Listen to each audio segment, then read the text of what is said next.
Okay, welcome to Colonial Outcasts episode something, whatever it is. I'll put it in the description later. And today we will be discussing cops, police, law enforcement, the thin blue line, and about how we love them and are true to blue, we stand with blue, and how we back the boys in blue. Just kidding, we fucking don't. So that F-bomb in the beginning will demonetize this episode on YouTube, which is fine because we're talking about campus protests, genocide, the Rafah assault, and ACAB, so it's going to get demonetized anyways. You see, here at Colonial Outcasts, we seek to challenge Western hegemony and the imperialist status quo, which is bad for everybody. And this is most clearly demonstrated by examining cops, because modern law enforcement is molded and influenced by forms of colonial coercion, i.e., the violence and control used to suppress indigenous populations in European colonies that is imported back to Europe to be used on European and now American citizens. What does that mean and how does that work? We're going to get into it. But first today, I am joined by co-host Mark Wayne and series regular Travis, who was with me at the University of Texas pro-Palestine protest encampment yesterday, which got spicy. What's up, fellas? Hey, Greg, thanks for having us. Oh, yeah. Is that the proper etiquette? I don't. I did it. I have poor radio etiquette, so I have no idea. So, long time listener, first time caller. Oh wait, sorry, wrong. Yeah. Wrong bit. Yeah. So we all saw the UT protest. There was also a joint protest going on at USC. UCLA was the one protest, and we're recording this on April 30th to be released on April 31st. Or is it May 1st tomorrow? I don't even know what year it is. Oh, it's May 1st tomorrow. Okay. Yeah. So yesterday, the 29th, there was also a massive protest at UCLA. A bunch of Zionist interests made a GoFundMe. Jerry Seinfeld's wife gave like $5,000, and they had a counter protest concert, which is very true to form. Yeah, but I'm sure you guys have been seeing, all these listeners have been following the massive upsurge in college campus pro-Palestine protests, followed by the reactive administration backlash, calling in cops. Now it's flaring up in Europe, the Middle East, Australia, Japan. So yeah, it's, what happened in Columbia University is kind of spread across the globe. And UT, we got to take part in it, and Texas cops are very militarized, so it got pretty real for a bit. Over 100 people got arrested. They were throwing out pepper spray. They had this Moscow medical bus come on campus. Flashbangs. They tossed some flashbangs. Yeah, they tossed flashbang grenades. Really? Yeah, they ripped a disabled woman or girl or whatever off of her walker and then like tossed the walker. I saw that. Yeah, that went viral. It's just great guys. Great guys. Just cop things. Yeah. So before we begin my show notes, before we begin my show notes say contextualize the student protest. And that's like all I wrote. Fuck my life. Okay. Well, what I can say is that discontent over how college administrations across the country have been dealing with the genocide in Palestine have been really pissing students off, right? Pro-Palestine student organizations have been arbitrarily banned and suspended. Students have been attacked on campus with no repercussions for the assailants, like ex-IDF veterans at Columbia who attended Columbia University were like spraying skunk water, which is what they use to terrorize people on the West Bank at Columbia University students. That's just one of the more notorious examples. The media has portrayed kids saying ceasefire now and from the river to the sea as Hamas supporters and terrorist sympathizers, and the list of grievances goes on. And I think things finally blew up on Columbia's campus, which is like on the Upper West Side of Manhattan and is the Zionist capital of the world outside of Tel Aviv. It's no surprise to me. I went to Columbia. So yeah, all these things kind of built to a critical mass, and a lot of the students are fed up, and it just kind of exploded in the context of the genocide happening in Palestine. So just asking you guys so far, what have you guys found remarkable about this entire movement and situation? I think you're talking about the students being unhappy with the college's general treatment of and statements around the genocide in Palestine. I think the second one was we noticed this talking to some of the students yesterday. So a lot of them are just now becoming aware, which is not unusual. A lot of people don't know about this. Just now becoming aware that most of their endowments, their college endowments, function like hedge funds, and that most of these colleges have significant investments in either directly in Israeli companies or industries that contribute to the occupation and oppression in Palestine. So I talked to several students yesterday who were like, "Oh yeah, no, I just found that out," or "Wow, you're just telling me that now. I didn't know that." And I was like, "Yeah, that's what this is what divest means, right? That's what we're divesting. That's what you want them to divest from." So I think that was definitely part of it. Yeah, and what's significant about that is I was just like on a drive. Like last week, listening to all this reporting about the Columbia protests, from the New York Times, different like news podcasts. The Daily is the New York Times podcast. They mention all these protests, but they never mention what they're about, like what the students are asking for. And it's very simple. Yeah. It's about divestment. It's not. That's all. That's all it is. It's just about divesting from Israeli investments. I think that is probably, to me, one of the most extraordinary things about this is the disconnect between what is happening at these protests and what is being reported. And then even more surprising is who's believing it. Like it's they're protesting a genocide, they're protesting, like you said, divestment on the news, anti-Semitism. That's the headline. So obviously it's a Zionist trick. But the fact that it's just so blatantly obvious, like you can turn on the news, watch that headline, anti-Semitic protest, look at social media and say, you see Jewish students protesting a genocide. To me, that huge ocean of dissidents from that, and the fact that people still see these protests as being some anti-Semitic pro-terrorist march is the most extraordinary part about that, because at least during the Vietnam protests, the media was clearly saying they're against the war in Vietnam, right? Yeah, but the legacy media was also doing other things like framing it. Yeah. They were saying that they're pro Viet Cong. They want American soldiers to die. I get all that, but I'm just saying, like, all being said. Yeah, to that point, like the what they're requesting, like what their demands, so to speak, are super concrete, very, very achievable, and within the college's power to do, right? Because a lot of times it's like, well, you're protesting something Columbia doesn't control. You're protesting something schools. No, this is something that they can change. They can change overnight if they want to. So, schools have divested before. Like it can happen, and so that's wild, right? Because the news is talking about this like it's some kind of wiling out behavior on campus, and it's like no, they're asking for very concrete, deliverable things that you could do. Their school could do. Right. It's the opposite of how it's being portrayed. Right. And so I going to Columbia, there was always like this strong legacy and tradition of activism that was really celebrated when I went there. It's like Columbia was at the forefront of protesting the Vietnam War. They divested from fossil fuels after student protests and boycotts. They divested from South African apartheid. And of course, in every one of those single situations, they were punished and reviled by the administration and by the press. And then like 3 years later, Columbia comes back and is like, look at us, we're so progressive, even though the administration was fighting these students every inch of the way. And the same with UT. The UT was a big hub for civil rights protests in the 60s.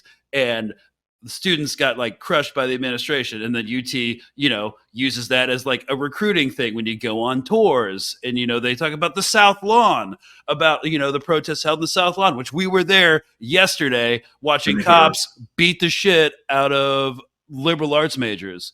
That way, they put Herzl in charge. Yeah. They give you that tour, and they put Herzl in charge of the school. Yeah. So, yeah, the hypocrisy and the disconnect is massive. It's like nothing's new. Student movements, though, are always significant. So this is really interesting to see. And people are downplaying it. It's like, look at these college kids. They don't know, their ass from an end of the stick, or I don't even know if that's a Why, real. why don't they go to Palestine and get murdered by Hamas? Yeah, it's like, do you think they have universities in Gaza? Well, yeah, they had a lot until Israel destroyed them all. Israel destroyed them all. So yeah. One of the most hilarious comments was, "Stop wasting your parents' money." Meanwhile, we're sending billions to Israel using our money, or taxpayer paying the overtime for 200 freaking state troopers. Yeah. Oh God, I was gonna say, dude, when I went to USC, the USC protest, and I just saw like 4 fucking helicopters, a whole platoon of freaking cops. I'm like, that's got to at least be over $1 million. Oh God, the hourly operating cost of a helicopter is high enough, let alone 4. That's crazy. Yeah, right. Yeah, and I'm just like, aren't there like rapes and murders happening in this city right now? I mean, do you think that might be better off spent that way, bro? It's insane. Like that's an excellent segue into talking about the genesis. Uvalde. Oh no, we're gonna get into Uvalde. We're gonna get into Uvalde, and we're gonna contextualize that for our overseas listeners. But that's please, dude. Yeah, but that is an excellent segue into talking about the genesis of the modern day law enforcement and how they are not here to protect us. But first, let's watch, because Al Jazeera was on the ground at UT yesterday, and let's watch this short reel that they published about it. And so if you're just listening on audio, I'm going to narrate it for you because it's only captions. But yeah, this is what was recorded, and this is what was reported, and I'm just going to send it because yesterday was narrate in a British accent if you can. No, I'm not doing that. My acting is so rusty, and I haven't done dialogue training for British accents. So here we go. Al Jazeera. Oh. This video is believed to show U.S. police arresting a disabled person during an anti-war protest at the University of Texas. Dozens of protesters were arrested as armed police moved in to dismantle a camp set up to protest Israel's war on Gaza. Nope, it was to divest. Police allegedly used flashbangs. They did. And pepper spray. They did. I saw it to clear the crowd, and I smelt it. Several students were filmed receiving treatment. Yeah, because they friggin' used pepper spray on kids. Just more footage of them. Okay, the university has said encampments are prohibited on campus. Okay, but these goon squads were ready to go. There were like hundreds of cops from Department of Public Safety there. Texas police have been accused of using excessive force. Well, I mean, they're not accused. We're literally watching them punch kids. And then, hang on, let's let this student speak for a second. I mean, the police responded the same way in Vietnam. They responded the same way during the Civil Rights Movement. They only know aggression against peaceful protests. Despite police clearing the encampment, more students began rallying in the area. Some of them were holding umbrellas to protect against the pepper spray. Yup, ton of umbrellas. The chants also were awesome. I've been getting compliments from people in the UK saying we're going to use those. The confrontation was an escalation from last week. Apparently it was more violent than on Wednesday when more than 50 people were arrested. Okay, so yesterday about 100 people were arrested. Protesters are sitting down on their butts in the grass. The only violence is when the cops walk into the circle, grab a protester, and haul them out. The protesters are calling on universities to cut ties with Israel. Check. Around 1,000 people have been arrested on university campuses across the United States. And so KUT Austin reported they had this really problematic headline that said students allegedly sprayed with pepper spray when they attempted to block police. And it's like, that's incorrect. They didn't attempt to block police. We did, and we pushed all the cops off campus. We kettled them, which we'll get into later, had them surrounded, so they had to withdraw. Well, no, they're just taking cues from the IDF. Whenever Hamas spanks their ass in Gaza, they're just saying, "Hey, don't talk about it." That gives the cops that gives more credit to the cops, like they were being aggressed somehow or resisted somehow. The when they first started spraying, it was so they cleared the encampment, and then the people that were still in the park area were refusing to leave, and they were like, "No, you're going to leave," and they linked arms, and then they started spraying them. That was the first time they sprayed anyway. Okay.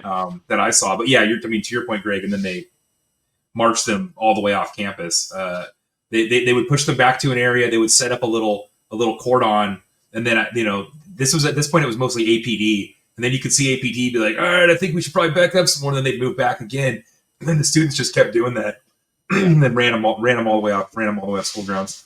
So, a lot of people before we get into the glorious details of that engagement, because I had a great time. All right, I'm not gonna lie, but we could tell. We'll get into that later.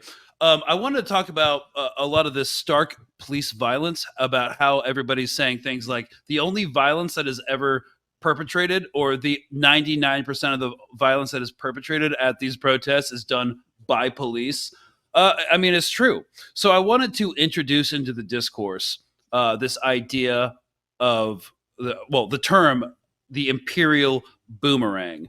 It's a sociological term that really describes what's happening with police in the US, the UK, in Germany, the unprecedented violence of Western cops as opposed to other. I'm not saying that cops in other countries aren't violent, but I'm just saying there's a unique type of conduct that you see in the West. And let's talk about the Imperial Boomerang. So the Imperial Boomerang, okay, strap in for about 4 minutes of me talking to you. I wrote this specially for each and every single one of you beautiful individuals, okay? The Imperial Boomerang, or Foucault's boomerang, is the thesis that governments that develop repressive techniques to control colonial territories will eventually deploy those same techniques domestically against their own citizens. So the same systems of colonial coercion will, through imperial feedback, be used on the empire's own citizens. If you essentially field test these forms of control overseas and they work, why wouldn't the ruling class deploy them on their own unruly citizens? So let's give some examples by talking about cops, how it all started and how they actually assert colonial control over us, American citizens. To begin, modern-day police are a substitute for the age-old constable and watch system of protection.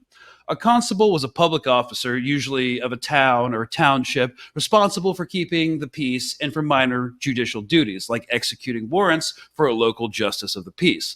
And watchmen were organized groups of men, usually authorized by a state, government, city, or society, to deter criminal activity and provide law enforcement, as well as traditionally perform the services of public safety, fire watch, crime detection, recovery of stolen goods. Watchmen have existed since the earliest recorded times in various guises throughout the world, and were generally succeeded by the emergence of formally organized professional policemen.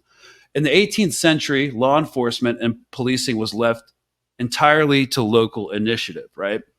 So if strikes and protests and perceived rises in crime became an issue, they'd call in the army, and that was always very messy. Officials began to contemplate an alternative to volunteer policing, but in England, they didn't want their police to be as militant as the French gendarmerie. The upper class and the rising middle class were too jealous of their perceived liberties for French militarism. So in 1829, the London Metropolitan Police was founded. It was supposed to be a middle ground between the militancy of the gendarmerie and the constable and watch system that had no coercive force at all. But here's the tension.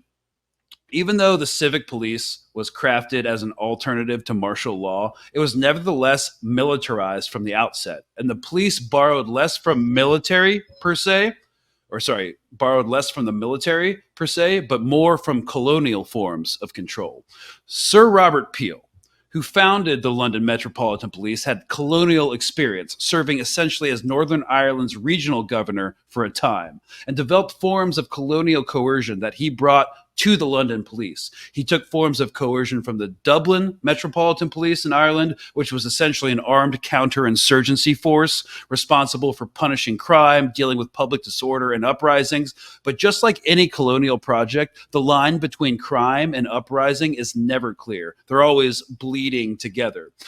A decade before the London Metropolitan Police were founded, he founded the Royal Irish Constabulary, responsible for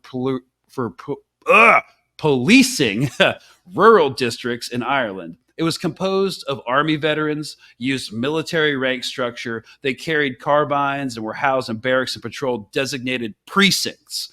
And well, he took that structure of colonial practice, of a counterinsurgency force, and slapped it on his new London Met Police, which served as a model for the fledgling police in Boston, New York, Philadelphia. So this is just one example about how the police were militarized from the start. A lot of people like to say, in the 70s, in response to the Vietnam Backlash, they got increasingly more militarized and it's only gotten worse. It's like, nah, dude, they've always been militarized. It's just, getting more apparent now. And one example of the sociological dynamics of the Imperial Boomerang, this is a great example of the Imperial Boomerang. Other examples are about how modern police were also born out of slave patrols, another Anglo counterinsurgency force in the Caribbean and Carolinas. A modern example of the Imperial Boomerang is how our cops go to Israel to train with the IDF, use Israeli technology and spyware, the same technology and spyware that is counterinsurgent in nature and used to enforce occupation and apartheid on Palestinians. And then they come back to America to use those same forms of colonial coercion on American citizens. Let this episode serve as your periodic reminder that in addition to slave patrols, American policing has its roots in union busting, property protection, and scab defense, i.e. the protecting of non-union workers from striking workers. Cops have been on the wrong side of every labor struggle and have always moved to squash civil dissent on and off academic campuses. They were the main perpetrators of violence during the Civil Rights Movement, the Vietnam Backlash, South African Apartheid, the 2003 Iraq War, the BLM movement, and now the Pro-Palestine movement. It's almost like they don't protect and serve the people, but instead the interests of the ruling elite. Okay, essay over. Travis, do you feel like you saw any of this at play yesterday at UT?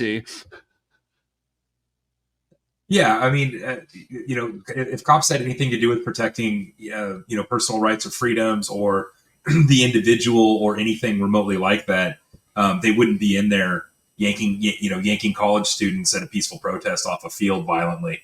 To your point, the roots absolutely predict the behavior, right? And the roots, especially in the United States, are all property protection. Slaves are property. The factory's property. These are all property and capitalism defenses, right? That's what the police have always been for. They're always there to defend the guy, the landowner, the guy making money, the guy that owns the factory, the guy who owns the school, or in this case, probably, I don't know, Greg Abbott's ego, something like that, right? But then nothing there had anything to do with serving and or protecting. So, well, unless you mean again protection of, not us. Yeah, the property of the South Lawn on UT campus in between exactly. in between the UT Tower and Littlefield Fountain. That's what they were protecting. Not the students that inhabit the campus, not actual humans, but yeah. So that I just thought I would use that little essay to frame how we approach these protests. So just so and I would argue they're even ideologically they're protecting some kind of political estate, right? Some kind of political ideological estate. Just because it's not physical doesn't mean it's not some kind of establishment property. I think the concepts jive. I was gonna say, like, okay, besides all that, I also see a symbolic reason. It's the sending the police to break up a demonstration against Israel. It's also a symbolic move, by not just the university, but also the Texas government, the city of Austin. It's their way of saying, "Hey, look, Israel, we got your back. Okay, these enemies, your enemies are our enemies." That's the symbolic gesture, because obviously these kids weren't doing any damage to property. They're sitting in a fucking circle on the grass. Well, they were trespassing. They were trespassing. trespassing, Yeah. but who gives a fuck? Yeah. People, you could a lot of people trespass on property Still, all the time. and still an inherently property oriented action, right? Yeah, trespassing. Oh God. Even under a capitalist reasoning logic, that's not what this is about, in my opinion. It's a symbolic move to say, "Hey, look, Texas stands with Israel." That's what I saw, because they don't want the PR of showing these protests against Israel being left untouched. So by sending in muscle to go take care of them, it's like, we got you, bro. We don't like these guys either. Anybody who stands against you stands against us. It's the solidarity with Israel. Right. I do believe the politics are also partially just inherently racial and xenophobic, right? It's not only are they brown people, they're brown Muslims, and so you cannot back them. We will not back them. Right. And so another one of Greg Abbott, guys, the governor of Texas is Greg Abbott. He's a absolute Zionist to the core, Christian, of the Christian persuasion. He's also implements, apart from the whole Israel-Palestine issue, incredibly racist and xenophobic policies towards people of Hispanic descent as well, with his border policy that's intentionally cruel and brutal. And, like what, lining the Guadalupe River with he's responsible for people drowning. He's responsible for children getting separated. He's responsible for families getting put in cages, refugee families. He's responsible for a lot of gnarly shit. Right. But he decries racism openly, specifically anti-Semitism. So he says, like, we will not tolerate anti-Semitism on school campus. So violent anti-Semitic protests on our Texas college campuses. And so when I'm sorry, not me, but whoever was there setting up the illegal encampment on the South Lawn, don't know who any of these people were. When they set it up, it was inherently peaceful. What happened was it had been planned for a couple days by a small group of people. Tents were brought, folding tables were brought. It looked like just kind of chilling out on the pavilion. Some of these tables were going to be used for exhibits. And then when 12:45 p.m. hit, all the tents were busted out. The tables were flipped over, overturned, circled the wagons with the table, created a massive barricade around all the tents. Then they took chains, chained all the folding tables together, and then put banners up, locked arms, and just waited for the inevitable heavy-handed police response because they knew that was coming. So this is what I recorded.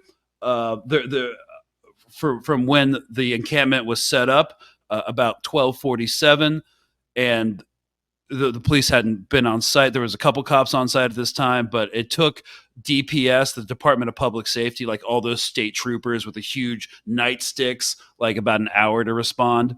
And yeah. It was about five APD standing there watching it for 5 hours while they obviously an hour while they obviously had called it in, and then 40 state troopers, 60 state troopers show up on motorcycles. Yeah. Roughly how many police personnel eventually were on site? I think at least 80. I'm guessing, if I'm going by square, it's at least 20 on a side, plus the little lane they set up with their bike cops. Oh no, they're snatch and grab teams. They had like two that were like 5 to 7 people each, I think, something like that. They had a bird in the sky too.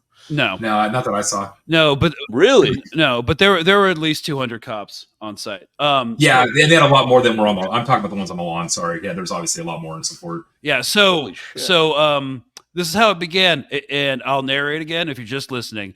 So the encampment is a bunch of circled tables. There's a massive banner that says "Jews against Zionism." Because a lot of this was organized in liaison with Jewish Voice for Peace. And they're just getting ready for the escalation that eventually happens that you saw on that Al Jazeera clip. And there again, there's a banner, Jews Against Zionism. And they made that banner because Greg Abbott was so adamant that they would not tolerate anti-Semitism on campus. So they made that the big. Did the local news get a good angle of that sign, that little banner? No. Because by the time news was on site, so were the cops surrounding it in perimeter. So and as this situation developed. There was a lot of back and forth. There was multiple actions going on around campus at the same time. There's an attempt to stop the bus with all the detainees in from leaving. I know some de-arrests happened, and if you're listening and you're like, what is a de-arrest? It's that when protesters force the cops to release someone that they have arrested because the cops are outnumbered, they can't move, and there's really nothing they can do in the situation except start shooting protesters, which is never a good look. So they just let the protesters go. And there's a whole strategy to it, which I'm not going to get into on this episode, but a number of people were de-arrested, but obviously they still arrested about 100 people who are actually, most of them have gotten out by the time this episode airs. Yeah. And so they left, and then I'm not going to get into the geography of the UT campus, but the cops got the bulk of their forces into basically a choke point, and as they were trying to leave, and they got kettled, which means they got surrounded by massive protesters, and they couldn't get out. They couldn't force their way out, so they just had to withdraw. And so they actually ended up getting kicked off campus completely ignominiously. Yeah, they moved into like an area where there was like it was like a three-way intersection, and then like a route out the back, and the protesters filled like all the sides, and then pushed them into where it was a straight lane, and they just gave up ground repeatedly over the next like hour until they were off campus completely. Yeah, and so That's beautiful. Oh yeah, and so that's very impressive for the protesters to be able to do that. I think they've really evolved their strategies since, BLM. Yeah. Probably they learned a lot of lessons from BLM. I think BLM has set the groundwork for a lot of these tactics that we've adapted to. It's a cat and mouse game. Yeah, and the cops withdrawing was actually kind of epic. You had a rear guard of bike cops literally using their bicycles as like, that's awesome. Like shields. Here, let me against the violent Jews. Yeah, against the peaceful mob of students. So the ordinance these guys show up with is nuts. I don't know if you ever noticed this, Greg. I definitely hadn't. Yeah, the state troopers' motorcycles have M4s on the back of every motorcycle. I've never fucking seen that before. Yeah, so here's them getting this footage is epic. Mark, check this out.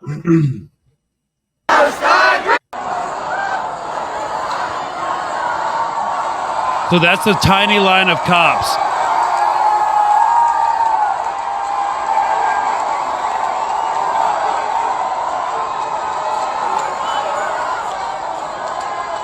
Oh my God, that is beautiful. Yeah, so they got kicked off, and then there was then they tried to withdraw into this metropolitan bus, because they had so many cops that they didn't want to bring cop cars or squad cars, so they all just loaded up into a metro bus and came on campus. But the metro bus didn't back up, so it had an avenue of escape.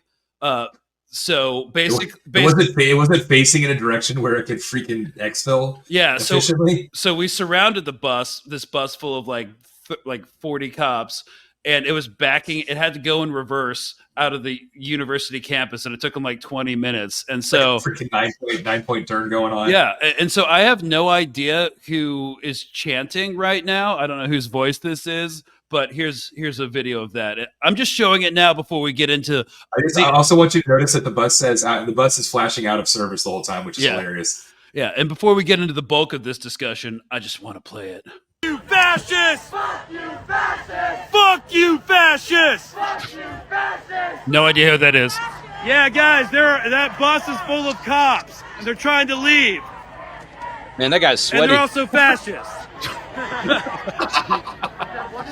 Oh, yeah, they can't turn around, so they have to go in reverse the whole way. Fuck you, fascists! Fuck you, fascists! Fuck you, fascists! Fuck you, fascists! Oh my God, I'm fucking tired. Yeah, we could tell. Yeah, it's all sweating. It was a little toasty out there. It looked so humid just watching the video. Well, Greg was talking about that. We were like, these guys are having a rough time now, man. You're gonna be having you're gonna be dudes fall out in July. So the next goal is to get a guy who locked his knees and falls out in line in July. Yeah, and so that entire incident was so embarrassing that the UT administration put out this this press release that was just complete lies all around. And I'm just gonna Do you have it? Oh yeah, I'm gonna read it. Okay. Oh, sweet. I haven't seen this. Oh no. It was in a Signal group. It was passed around a Signal group that no longer exists. Oh, nice. So after protesters ignored repeated directives from both the administration and law enforcement officers to comply with institutional rules and remove tents assembled on the university's south lawn, first of all, there was no warning given. They didn't. Usually, they do an announcement over loudspeakers. Travis, was there an announcement over loudspeakers? No, saying what? Like disperse, dismantle the tents, and get off the lawn. Yeah, they did, but nobody could hear it. It was so freaking quiet. If you weren't right by that dang statue, you couldn't have heard it. Okay, yeah, and so first of all, you couldn't hear it usually, and it was playing for like what 10 minutes, maybe less. Not even that. I heard like it literally. It didn't like recycle. It literally was just like Greg. It was less than like 30 seconds long. Yeah. Okay. Then it says, then physically engaged with and verbally assaulted the dean of students staff who attempted to confiscate them. The tents, no dean of students. That never happened. That, no administration ever approached that site at all. Yeah. They were standing up on the top of the steps. They never got even close. That's total BS. Yeah. So UT and partner law enforcement agencies dismantled an encampment and arrested several protesters. What they mean is they violently arrested over 100 people. So baseball-sized rocks were found strategically placed within the encampment. First of all, they were not rocks. They were sandbags placed in the tents to make the tents harder for the cops to move. Not rocks. And not only did no one throw anything, the people inside the encampment were sitting with their arms locked the entire time. You know what I mean? Like they literally weren't moving. People were heat catting because they weren't even drinking water. They were not unlocking their arms for anything. Yeah. So they absolutely weren't throwing shit. That's just total BS. Yeah. So the majority of protesters are believed to be unaffiliated with the university. Also fucking bullshit. Did you see how many people were in that protest forcing the cops back, Mark? Do you think that's all adults who just live in Austin, or do you think that was mostly students? Like, I'm bored, Susan. Can we go out and have some fun? Also, like there was a lot of people who clearly, either weren't students anymore or weren't, 20-year-olds, but that was nobody that was sitting inside that tent ring, right? That occupied camp zone was, those were almost all students. That's totally BS. And the vast majority of the marchers were all students. There may have been like, what, Greg? What would you estimate? Less than 2% weren't? Yeah. Like, there was only a handful of people supporting that weren't like, on students. Yeah. Yeah. There's some faculty and stuff, some outside people, but vast majority. Yeah. So we're obviously co-eds. So on Saturday, the university received extensive online threats from a group organizing today's protest. Okay, I'm not saying I know anything, but perhaps that group existed only on a Signal chat that no longer exists, and it wasn't more than like 15 people, and probably no threats were sent because it was all very hush-hush, and that's why everybody was taken unawares. So also bullshit, not that I have any inside information. And they've been reported to local, state, and federal law enforcement. No, they haven't, because there are no freaking online threats. Since October and prior to April 24th, no fewer than 13 pro-Palestinian free speech events were held on the UT campus, and 4 since then, largely without incident. I think people last Wednesday would disagree when they were literally beating the shit out of journalists and stuff, so... Okay. Yeah, the Jewish kid with 2 Israeli parents who's a pro-Palestinian activist who got run over by a horse. Yeah. Who was interviewed about it that I saw today. Yeah, pretty sure he would disagree with that. Yeah. The university will continue to support the free speech and assembly rights of our community while also enforcing its institutional rules. And that was what that's what UT put out after that. And that's what the cops endorsed. And of course, there was an entire, on the activist side, an entire police scanner team. And they're just like, yeah, dude, these cops sound so tired and so pissed. And it's like, yeah. They were taking abuse the whole time. The Department of public safety was getting one of the most hardcore, embarrassing chants ever. Who failed Uvalde DPS, which is Oh shit! yeah, That's awesome. So they brought up Uvalde. That was one of the chants. yeah. So yeah, that was a good one. There is no riot here. Why are you in riot gear? It's a good one because Yeah. they were in riot gear. I heard that one. They showed up with batons and riot helmets. yeah, I was watching you live while I was driving to work. Mhm. So I had it on my phone and I was watching it. I was seeing you go in and out, like your live would stop and then go back on and then stop again. But I followed it the whole time. You were sweaty. His phone kept overheating. His phone kept overheating. That's why the video. Oh, is that what it was? Yeah. That's what I was wondering. What? Yeah. yeah. So these cops are going to be sucking come summertime and just standing out in the Texas heat, full kit, ballistic plates, getting mocked by 18-year-olds. So, I did want to talk about this because, first of all, the Rafah assault is going to happen, and that needs to be our next episode ASAP. But what a lot of the reaction to this massive campus uprising, which I'm super pumped about, because students are generally on the right side of history, and like people try to discount them, but it's like, dude, they're the future. They're coming in. You're going out. So I found this atrocious video on Instagram that kind of by this quote unquote comedian who's just obviously a man child, but it so accurately encapsulates how people try to dismiss these student movements. Are you gonna show Bill Maher? No, Bill Maher for me is I can't watch him without getting irrationally pissed. At this point, he's just a smug elitist asshole who's been wrong about everything, and like he's just irredeemably racist. This guy's actually the maddest I've ever seen. This speaks to Bill Maher's character. The maddest I've ever seen Bill Maher on any interview or show is when Bill Burr pointed out that Bill Maher's 10 years older than he is, and so might like different music, and Bill Maher loses his shit. Like, I'm not that much older than you. I'm not that much older. It's like, that sounds like a sensitive issue for you, bud. Yeah. Did you hear that, like, there's a video footage played from Bill Maher on his opinion about the Vietnam War? How he actually, he was justifying the Vietnam War. So it's like, dude, you do not have a good track record of being right about this shit. So shut the fuck up. Mark and I are just trying to make Greg mad right now. That's what we're doing. No, I'm not mad. I'm not mad. We're just trying to get him riled up. I'm not 10 years older than you. I like the cool kid music. The hip, exactly. Yeah, I like the hip hops.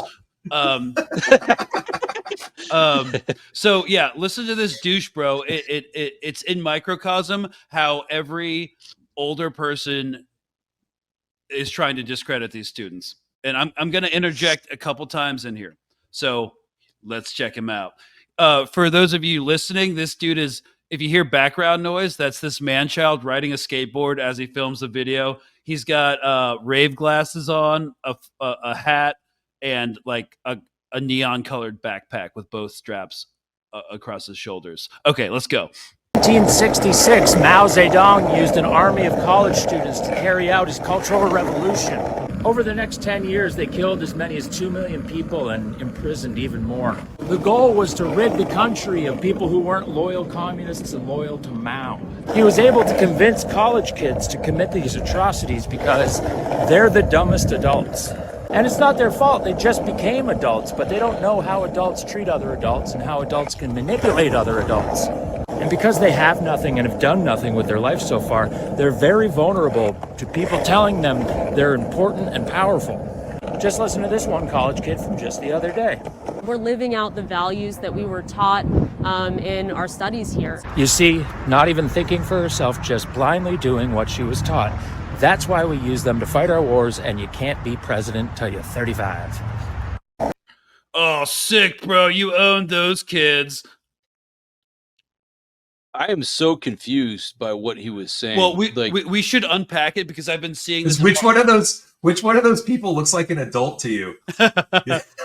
I think it's the 21-year-old. Yeah, it's not the dude. It's not the dude. I'll tell you that. Yeah, I mean, it's not Tony Hawk in his 60s. Yeah, I think Tony Hawk is way fucking cooler than that guy. But yeah, definitely. Tony Hawk was way better. Okay, so I think the person who looks more mature is the 21-year-old who's standing in front of Butler Library, on Columbia University's pro-Palestine encampment. But that's just me.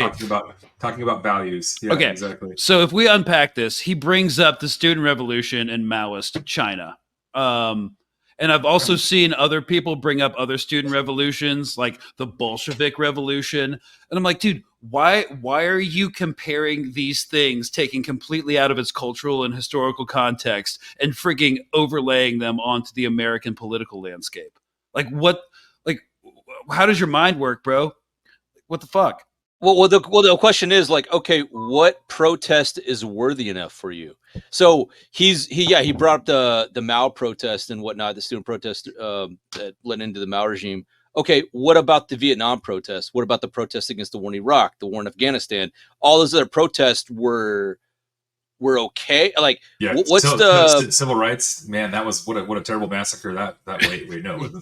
Yeah, is he generally painting all protests as just? Oh, it's a communist revolution. It's the same tactic. Like, well, I mean, it's inherently very patronizing because it's like these kids don't know what the fuck they're talking about. And you know, it's so interesting for me to have that clip of that girl speaking in front of Columbia University and have her say like, I'm just going off of like the things I learned in college and the principles and stuff. And I was like, I actually was an adult going to Columbia University with actual life experiences, 4 deployments to Afghanistan and the 75th Ranger Regiment. And I went and studied anthropology. I was like, wow, this entire system is incredibly fucked up. And so I learned that there in the anthropology department at Columbia University.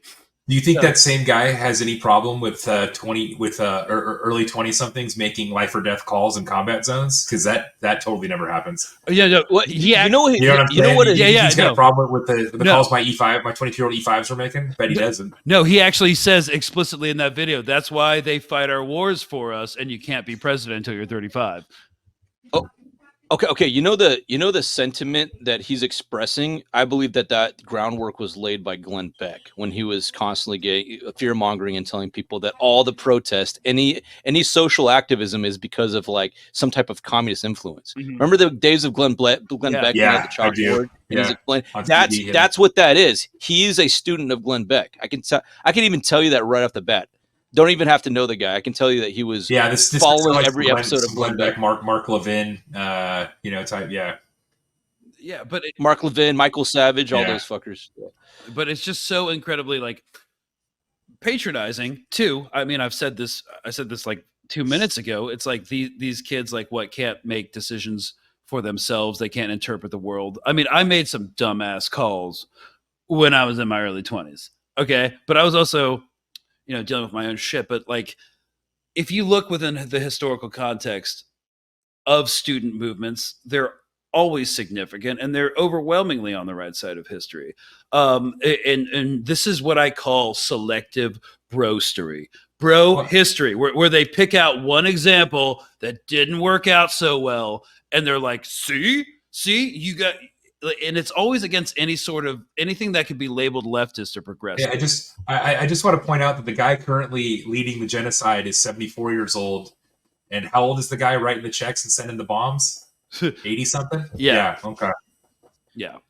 So, yeah, I mean, but that's why student movements are so threatening, as I brought up before. It's like, that's who's coming in. And right now, the entire system is kind of in free fall. And it's kind of out of reckoning, because what we're seeing right now is these cops, which, as we've established, which I argue and many other political theorists and sociologists also argue, are meant only in Western society to protect the rights and privileges of the ruling class, are literally beating, arresting, pepper spraying kids at Harvard, Yale, Columbia University, UCLA, UT Austin, like the ones who are supposed to replace their primogenitor in the ruling class by the ones who are structurally and historically meant to protect them.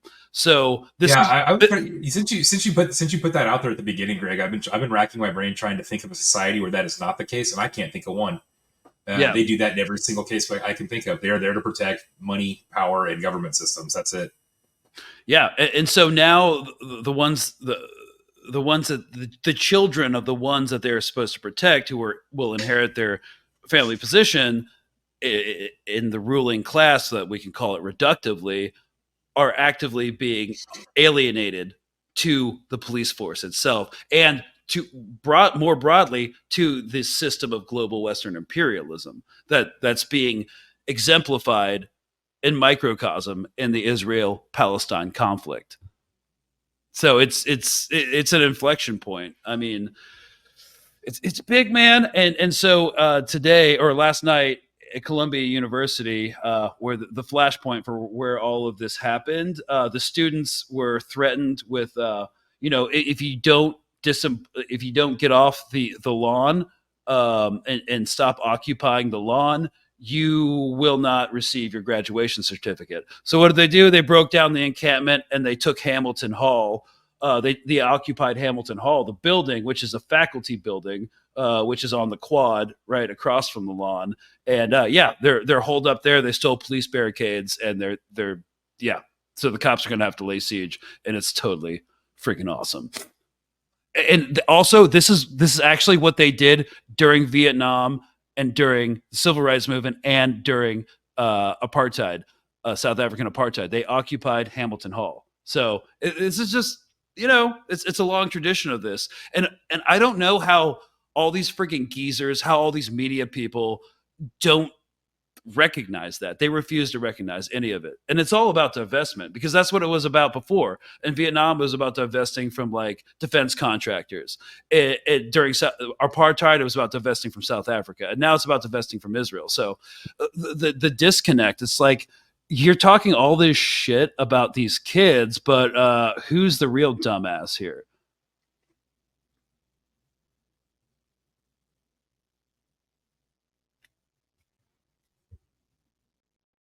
I didn't freeze.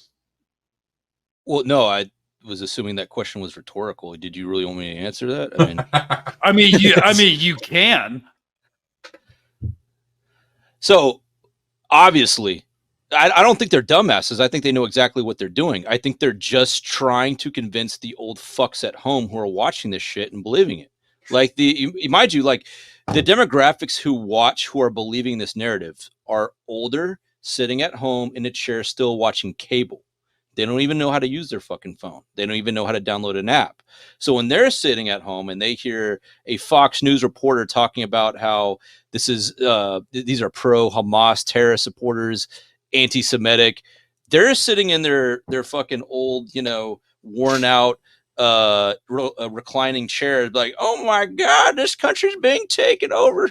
Goddamn Susan, come look at this. This is the demographic they're talking about. So I don't think that I think the news reporters are completely aware of what these protesters, of the goal of these protesters, and why, and the historical significance of them, because I guarantee you that a lot of these reporters have legacies from the Vietnam era, and they were in that journalist sphere, so they understand the irony and the significance of it.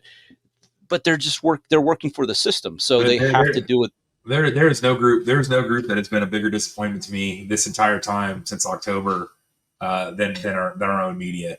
I think journalists and journalism in the Western countries has failed us. I have not seen it fail this hard in my lifetime. I'm just massively disappointed. Even, you guys have pointed this out before, even sources that I thought, you could depend on, right? Like NPR or The Economist or things like that they've all shown their true colors, that they're all inherently owned. They're either owned or afraid.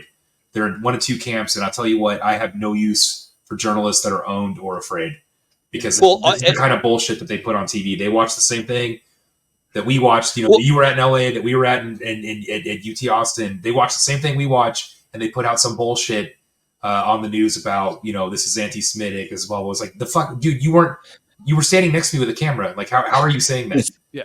That said Jews for Palestine. Yeah, no, but see, here's the thing.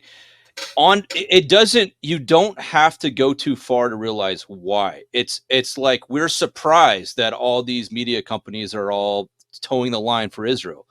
But all you got to do is just look at the financial paper trail. It all goes up to BlackRock, State Street, and Vanguard. They're all owned by that parent company.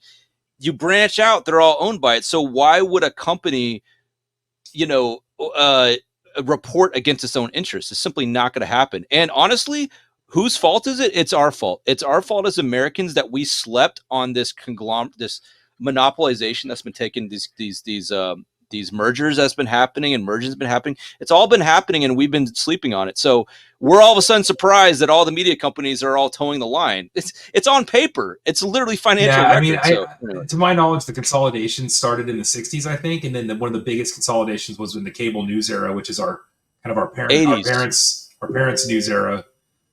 Yep. And I'm sure we're seeing the continuation of that, right? Yeah. Well, I think the 60s was like some of the first media company mergers, but even back then, you still had journalists that were doing journalist stuff even on. I mean, yeah, you know what? You bring up a good point. Like, I can't say that this is anything new because you look at William Randolph Hearst. Yeah. Right. William Randolph Hearst is, if you ever watched that movie Citizen Kane, it was a great satire on William Randolph Hearst. Citizen Kane, if you watch the movie, it shows how he created. He's like the archetype of creating that media empire that uses that influence to manipulate industry, demonizing marijuana because he didn't want the hemp industry to rise because it would threaten his paper industry. So it's nothing new. Mark, though, I guess because the only thing that makes me think like it, or it shows me like obviously something has changed, right? Is during Vietnam, the Vietnam War was on the nightly news in living color, right? Like full on combat footage was on people's televisions, and that didn't happen for our wars. That didn't happen for. No, I don't think it happened really for 91 either. It can't have happened in 91. The Pentagon completely controlled the media coming out of the combat zone. But I remember I've heard my dad talk about this before. It was like, you were watching firefights on, the 6 o'clock news in your living room with your family. Like that happened all the time. That doesn't happen anymore. So at least, it has gotten worse measurably in some way. I mean, but they're digging their own grave at the end of the day because obviously it's only going to take a couple months before a lot of Americans realize, oh, they were fucking lying to us, just like they lied to us for the past 3 years about different situations. So what that's going to do is it's going to obviously diminish the faith of Americans in these media companies. And where are they going to go? What's the saying in the U.S. government system? Every 20 years, they declassify a bunch of shit and say, yeah, we did it. What are you going to fucking do about it? Yeah. Right. Yeah, exactly. It's too late now. Yeah. It's all over. Yeah. That's what's sad about it. I wish. Yeah. No, I hate it. I hate the fact that we wait for shit to come out officially for us to finally be like, oh, it's like, let's figure it out now. Let's get ahead of the game. That's the game. Sorry. Well, we're starting to do that, right? I mean, social media has been a big help with that. I was about to say. I was about to say social media has changed all that. And that's why the legacy media has been trying to demonize it. So, but there's been this massive system collapse. It's not just in media and what the younger generations are trusting now. It's also, if you look at recruitment for the military and for the police, like they're down. They're not meeting quotas. So, they're constructing all these cop cities around the country, and it can look really hopeless. But then again, there's just not going to be enough cops to fill all the slots. Can you go into that a little deeper about the cop city, just briefly about the significance of that and why it's a desperate act? Well, okay, all of these cop cities, the plans for their production began, you could argue easily, in response to the unprecedented national mobilization of the BLM movement. And so the plans were put in place a while ago, and now cop cities are a central location within most states in America where cops will go and train, as obviously it's meant as a paramilitary training site. So at the beginning of the episode, in my essay, I talked about the militarization of the police force. Police in the UK, Europe, and America have always been militarized, but they're becoming even more so with paramilitary training sites now, which is Cop City. And the biggest one is going to be outside of Atlanta, apparently, and there's going to be a bunch of smaller sites within other states. And so, yeah, Cop City is kind of freaking scary because the cops are basically going to a military school because, we were in the military. Sometimes your training gets outsourced And you have to get a government travel card, and you fly to a school, and you learn a certain set of skills within a certain time frame. You fly back to your unit, and that's just like how the military operates. So yeah, Cop City is inherently militarized. So that's concerning because, again, there's supposed to be a civic police force, and it was intended originally to be an alternative to martial law, to sending in the army, but that doesn't really exist if they're, militarized. But of course, the origins of policing are founded in colonial counterinsurgency units in Ireland and slave patrols. So, people think that these things only exist in like the 19th century in the history books. This level of gross colonialism only existed during the British Raj, which has been, or in Algeria, which have been dismantled. But everything surrounding Israel shows that history, like things haven't changed at all. Like we say, like we're living in the 21st century, but all of these systems are still in place. All of these political agendas are still active. The systems haven't changed, and that's they're just adapted. And that's what in fact, that's what Palestine has brought to the forefront for the global conversation about this. Okay, so can we take a moment to talk about tactics for a second? Okay. Let's do it. Can we do an AAR, after action review, of the protests of UT? The things that were done correctly, the mistakes that were made, the most effective strategies that were used, the new tactics that you might have seen the police starting to use, what we can educate the audience on to mitigate those, to do a workaround those tactics. What did we learn from y'all's time on the campus? Okay, well, first of all, operational security was maintained. There's no indication that the police knew that this was going to happen, even though, it's now kind of legal to monitor American citizens and their electronic communications. So that's one thing. That's one sustain that was good. Having been to some of the a good chunk of the BLM stuff in Austin, previously, this was very well organized, in my opinion. Very well executed. The students did a great job of being present and resisting without giving them any excuse to blame the escalation on the students. They really didn't give them anything to work with there. I think the reality is that if they're going to send 200 state troopers in, whatever you've got set up is going to get dismantled eventually, and people are going to get arrested. But they made that take 5 hours. Yeah, or something like that. I mean, they did a really good job, and they sat there, getting heat catting. There may be some stuff, for the improved side that's possible there, but I personally was impressed. I was impressed with their fortitude. I was impressed with their resolve, and I was impressed with their discipline. So yeah, me too. I really don't have anything to say like really significant, like, oh, you could have done this, blah blah. The medics. No. I'm not saying. Oh, no, I got you. It's an AR. I understand.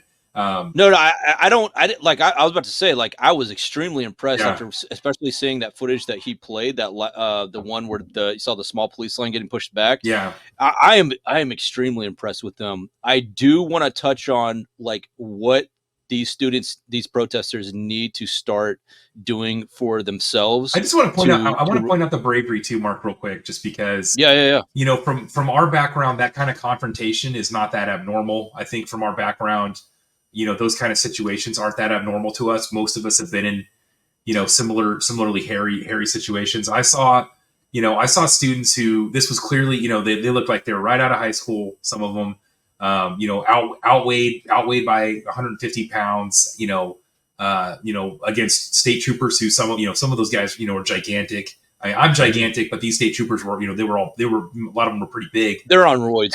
And I saw students fearlessly standing their ground, refusing to move, refusing to be intimidated. Yeah. So, like I said, I was particularly impressed, frankly. Me too. I was emotional watching it. I'm just so proud of those kids, just seeing how brave. You're right. It's ultimate bravery because you're out muscled by equipment, by manpower, by training, everything. Go ahead. Sorry. No, yeah. I mean, and they have guns, And, you know, a lot of these kids have never experienced state violence before. So, you know, that's another thing. All these like boomers, you know, they're all like, okay, boomer. All of these older individuals who like want to talk shit about student I was protests. gonna say that guy with skateboard's Gen X. There's no way. Yeah. Okay. Yeah. Okay. So all of these older people want to talk shit about these students. It's like, all right, well, you're not about how stupid they are. Well, they're not. Also about like, you know, how they're all liberal arts majors. But yeah, it's like, fine. They're 120-pound fucking art major, you know, faced with fucking dude in riot gear who's like, get up, get the fuck up, get up or you're going to jail. And they're just like, fuck you, pig. It's like, okay, so, you know. Yeah, the guy's got a 3-foot freaking baton too, right? You know, they're not even carrying nightsticks. They're carrying like the 3-foot freaking axe handle looking batons. You know, and they were aggressive, man. They were hitting people. One of them freaking, you know, one of them popped me with his baton. I didn't even move. I was standing there a foot away from the guy. He heard somebody say something that he didn't like, and he turned around and jacked me with his stick. And I mean, I was like, whatever, dude. I was just like, hey, man, use your words. Use your words next time, buddy. But you know, but yeah, save it for when you go home. They were not. The troopers were not hesitant to shove somebody, hit them with a stick, smack, you know, punch them, grab them. We saw all those things, especially on the ground. In the lines, they were a little more reserved because there was a lot of eyes on them. Yeah. But you know, when they got in the mix, and they threw a lot of elbows, right? Because it's very easy to tell when someone punches somebody else on video, right? It's a little harder to tell who's throwing an elbow into a kid's head from the side. No, they did a lot of that. I noticed that. Yeah. When I was watching the footage, I was noticing how you had some of the cops were the lookouts to make sure, like, are we clear to beat the fuck out of this kid? Like, you have the little lookouts who are trying to map out the scene to see where. Yeah, exactly. Blocking positions, because like you said, if they could have gotten away with beating the shit out of those kids without cameras, rest assured they would have. I think it was very good that they surrounded. So, you know, you got the inner ring of people in the encampment, and then you have the ring of the police, and then everyone who's not in the encampment got right up around that ring of cops and would not move, which is great. It was beautiful. It's very hard for them to do shit that no one can see when everyone's right up on them like that. It's like, no, if you do something, we're all going to see it. You know. No, West Point couldn't pull off that type of formation skills. Greg's like, well, I've seen this before. I was like, dude, I went to a military academy. The only protests I ever saw was the North Area riots when the power went out. Yeah, you know, but yeah, that wasn't political. That was just we were in a prison. Yeah, and you know, this thing, I thought the entire thing was a very successful operation. So absolutely. And then when the cops got kicked off campus. The students reoccupied the lawn. You know, the cops destroyed the tents. They destroyed the tables and everything. Empirically demonstrating the futility of the entire response. Yeah. So that entire expense. A lot of wasted tax money right there. Yeah. And then the lawn got occupied again. They got so really embarrassed. So they sent out that that media statement that was just complete lies. And that's the entire issue for you in microcosm. There's truth on one side, there's absolute lies and shitty reporting and shitty journalism on the other, and all these students are doing is ask nothing radical, everything's peaceful. It's like, hey, can our school stop giving money to fucking a genocidal regime? Can we stop doing that? Is that the biggest ask? But yeah, of course they're painted as like Hamas supporters and all this shit, and that's getting so old. It's getting so old at this point. Yeah, it's and I say let them keep saying it because it's got to lose its potency. It just loses potency the more they say it. And also, like, if the return on your endowments and the return on your collegiate hedge fund, which essentially a lot of them are, is so important and so great, then why is tuition so high? Yeah. But real quick, I want to circle back just as a PSA to the PSA aspect of this episode for what students could have done better to protect themselves and their bodies, like hydration. Were they staying hydrated? Were they being good about that? I think it's very hard for them to do that because once the cops show up and they have to link arms, and anytime the police get near them, they have to like keep their arms linked and stay in position. But okay. And what's our military solution for these kids? What's the military advice we can offer them? Camelbacks. Am I wrong? It's possible. Yeah. I mean, to have I'm not lying. I'm not making a joke. I'm saying, like, I was looking at these things like I wish we need to offer our military expertise to these kids to make it more safer for them. Like you're talking about how hot was it? Over 100 degrees in Texas? There was obviously a lot of heat injuries going on in the encampment. Okay, so guys, listen to this. Camelbacks is a beautiful thing. Yeah, okay, camelbacks. I mean, a lot of them knew what to do. Umbrellas against pepper spray. That was great. Love seeing that. Yeah, sunglasses against pepper spray, some sort of eye protection. Also, just strength in numbers. The more people are, the safer everybody is, because cops are actually scared. Cops do not like being outnumbered. They're used to feeling powerful and in control. Like when they pull over someone on the side of the road, that's why they call in 3 other squad cars. So there's like 6 of them against 1 driver. So they're completely out of reckoning when they're outnumbered, because they're used to being the only guys with guns, the only guys in tack gear, with the numbers on their side. So they're actually really scared in these situations, and that's why we were able to force them off campus, because of the weight of numbers. And so I mean, we could get bogged down in tactics, because there are tactics for like how to kettle cops. Well, and can we have an episode? Yeah, we could, but I do want to focus and like wrap up with. Well, and again, when you're dealing, numbers matter, right? So when you're dealing with 200 state troopers augmented by 20 Austin PD, the reality is it's going to get dismantled. It's a question of how long, and they did hold that position for like 5 hours. So no, it was successful. I'm just talking about the safety of kids, like in the heat. I'm just talking about the elements here. I'm just talking about little things that we could educate them on, so that the next time they go around, they're as comfortable as possible. Well, I mean, camelbacks is a good thing, but like they were doing everything right. So they were. God damn it, they were doing everything right. I'm just saying that like it's anything that we could offer them to make the next go around even better. It's and I mean, again, we did mention heat injuries, but Mark, as obviously you know this, I'm telling you something you don't know, but the most their egregious injuries were police inflicted. Obviously. Oh yeah, I know. Yeah, besides guys getting their heads cracked on stuff. Disabled people getting thrown out of their chairs. It was pretty fucking brutal. Yeah. And that's a whole nother conversation. And Texas cops are going to be bad because they're so much more militarized. So.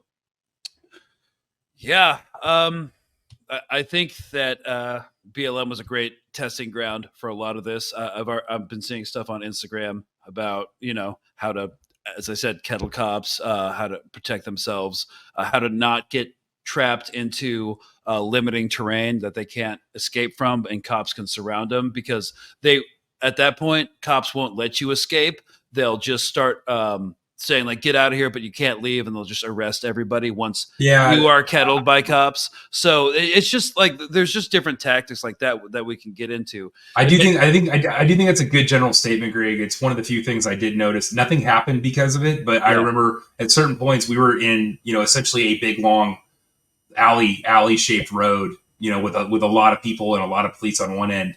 And I remember thinking we just went from an area where we had 3 exits and 3 avenues of approach for ourselves into an area where we're completely constrained. Luckily, the momentum stayed on the student side, and they continue to push them right the fuck off campus.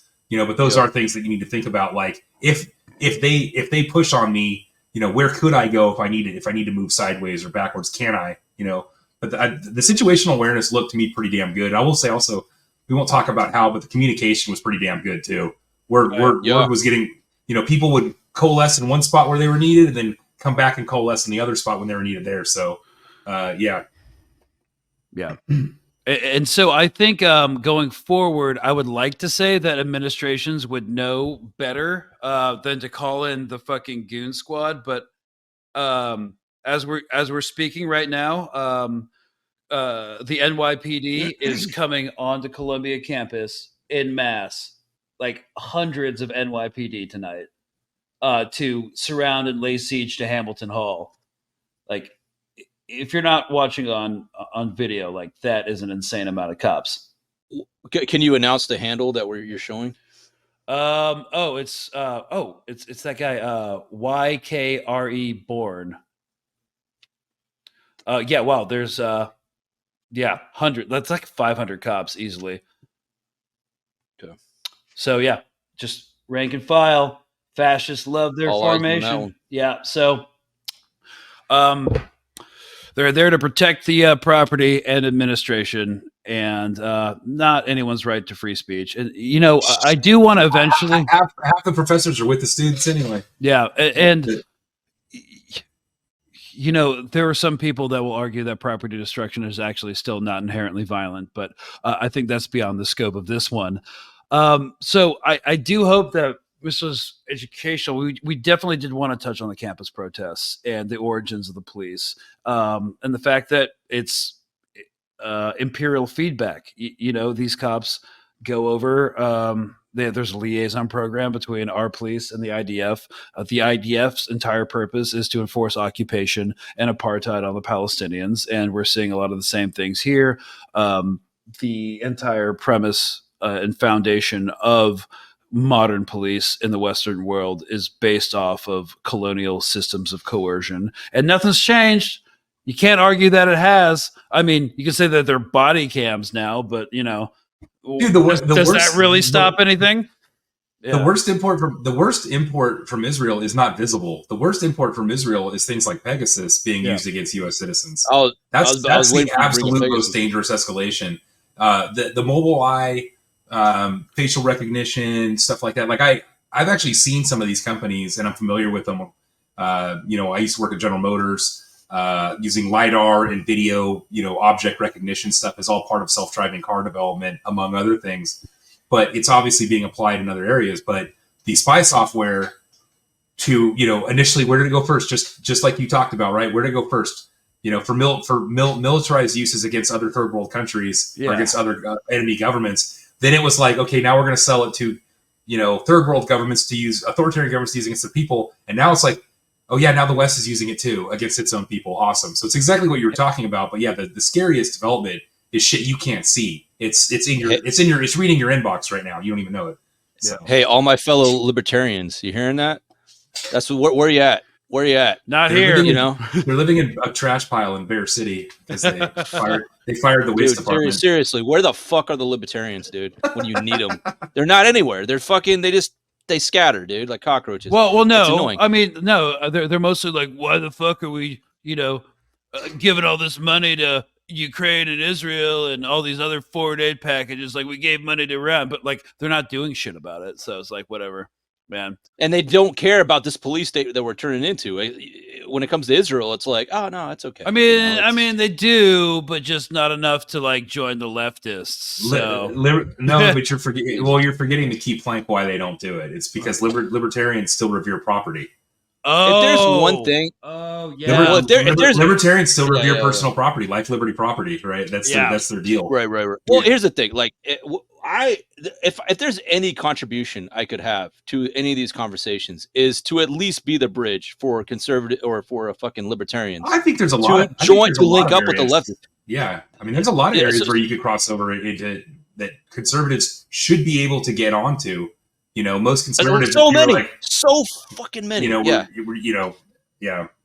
But it's a battle of the narrative. That's the only thing blocking the conservatives and the libertarians from joining with the leftists, for the sake of dismantling Israel's power over our country is culture wars. Is the narrative. Culture wars. Culture wars. It's just the fucking narrative we got to get our hands on. Yeah. Although you do have a lot of conservatives saying like things now because like country music, instead of being anti-war and anti-government, is like now super fascist because outlaw country used to be a thing. So wait. Where's Toby Keith? Yeah. Where's Toby Keith making a song about why we need a bomb? Better yet, where's Chris Christopherson making fun of Toby Keith? Right? Like So where's the outlaw country guys calling these guys fascist bootlicks? Yeah, I know. Now people are like, I believe in two things. I stand with blue. And an outlaw country.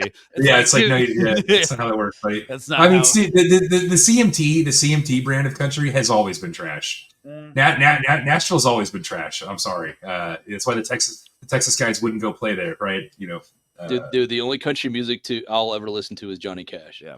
Well, that's okay. Cool. I mean, Merle and Waylon and Johnny Paycheck, and there's a whole bunch of good dudes in that group. There's a whole bunch of good dudes in that group. That were anti-cop, Willie- anti-fascist, anti-war. Willie Nelson. Yeah, there's a whole bunch. Chris Christopherson. There's a whole bunch of good dudes in that group. All right, so in the end, cops serve the state. Says the punk rocker from Orange County. Yeah. Like, I fucking know what I'm talking about. Well, I didn't know you were from Orange County. Yeah, dude, I'm from Anaheim. Oh shit! I'm gonna get doxxed now. I'm from New York City. Yeah, totally. Aren't we all? So, okay. Well, origin of cops, college protests. Now, we've got Camelbacks. We've got NYPD descending on Columbia, so that's going to escalate. And this story is not going to end anytime soon.